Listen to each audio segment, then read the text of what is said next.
আজকের রেসিপি হচ্ছে বাটা মাছের পাতলা ঝোল। তো প্রথমে কড়াই বসালাম, কড়াইটা একটু গরম হওয়ার পর কড়াইয়ে আমরা সর্ষের তেল দিলাম। সর্ষের তেলটা গরম হচ্ছে। তো আজকের মাছের ঝোলটা হচ্ছে বাটা মাছের পাতলা ঝোল, সব সবজি দিয়ে, হেলদি অ্যান্ড টেস্টি। ট্রাই করবেন আপনারা। তো এবার তেলের মধ্যে একটুখানি নুন দিলাম তার কারণ হচ্ছে মাছগুলো যাতে লেগে না যায়, তার জন্য আমরা নুন দিলাম। এবার আস্তে আস্তে আমরা মাছ ভাজবো, মাছগুলো একটা করে দিয়ে দেবো। কিন্তু এখানে একটা কথা বলি, দেওয়ার পরই আমি রেখে দেবো না, সঙ্গে সঙ্গেই আমি মাছটাকে উল্টে দেবো। যদি রেখে দিই অনেক সময় মাছ কড়াইয়ের মধ্যে লেগে যেতে পারে, তার জন্য আমি সঙ্গে সঙ্গে উল্টে নিলাম মাছগুলো।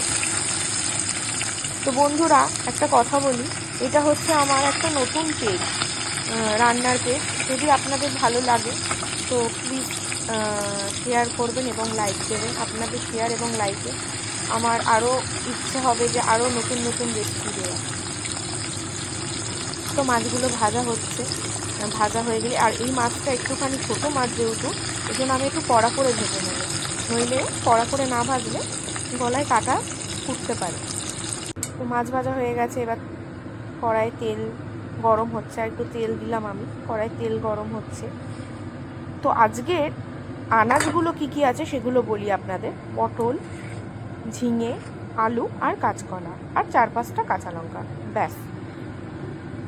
এবার তেলটা গরম হয়ে গেছে, তার মধ্যে আমি একটুখানি কালো জিরে, অল্প কালো জিরে আর কাঁচা লঙ্কা ফোড়ন দেব। তো ফোড়নটা একটুখানি আসবে, তারপর আমি আস্তে আস্তে সব সবজিগুলো দিচ্ছি। কাঁচা লঙ্কাটা দিয়ে দিলাম, কাঁচা লঙ্কাটা একটু ভাজা ভাজা হবে। এরপর এক এক করে আমরা সব সবজি দেব।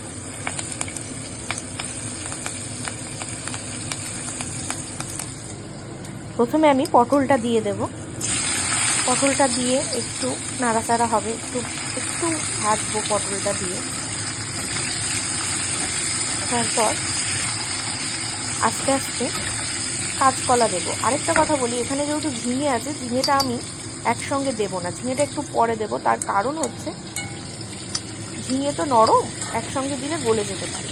তো কাঁচকলাটাও দিয়ে দিলাম, দিয়ে আবার একটু নাড়াচাড়া করবো আমরা কাঁচকলাটাকে। কাঁচকলার পর আলুটাও দিয়ে দিলাম। এই 3টে সবজি আমরা একসঙ্গে একটু ভেজে নেব। আঁচটা একদম ফুল থাকবে একদম।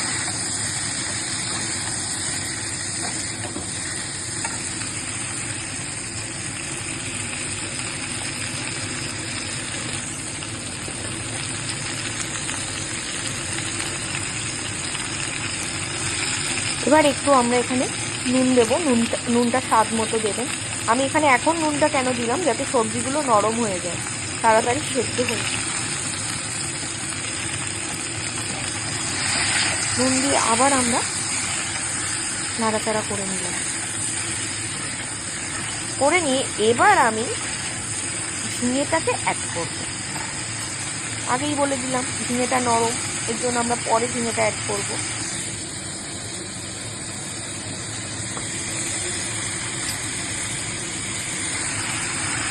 এখন কিন্তু আঁচটা মানে ফ্লেমটা মানে ফুল স্পিডেই থাকবে, হাই ফ্লেম থাকবে। এখন আমরা লো ফ্লেম করব না, কারণ সবজিগুলো তো ভাজা হচ্ছে, এর জন্য। এবার আমরা ঢাকা দিয়ে ফ্লেমটাকে কমিয়ে দেবো। আস্তে আস্তে এবার মশলায় চলে এলাম। এখানে 2 চামচ, বেশি কিছু মশলা অ্যাড হবে না। 2 চামচ হলুদ,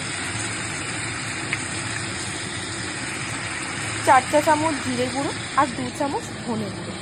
জিরে গুঁড়োটা আমি এখানে বেশি দিচ্ছি, কারণ এখানে তো আদা, পেঁয়াজ, রসুন এইসব পড়ছে না, এই জন্য জিরে গুঁড়োটা আমি একটু বেশিই দিচ্ছি, তাতে টেস্টি হবে রান্নাটা। আবার বেশি দিয়ে ফেলবেন না, তাতে জিরে গুঁড়ো বেশি দিলে কিন্তু আবার তেতো হয়ে যায়। এদিকে আমার ভাত হচ্ছে একটা ওভেনে, আর একটা ওভেনে আমার কাঁচা মাছের পাতলা ঝোল। তো আমরা এবার এটা নাড়িয়ে নিচ্ছি, নাড়িয়ে দিয়ে এখন ফ্লেমটা কিন্তু হাই আছে। এবার নাড়াবো, নাড়িয়ে একটুখানি আমরা জল অ্যাড করব, কারণ হচ্ছে নইলে মশলাটা কড়াইয়ের সাথে লেগে যেতে পারে, জন্য অল্প একটুখানি জল অ্যাড করে কষাচ্ছি আমরা মশলাটা। এবার আমরা ঢাকা দিয়ে দেবো।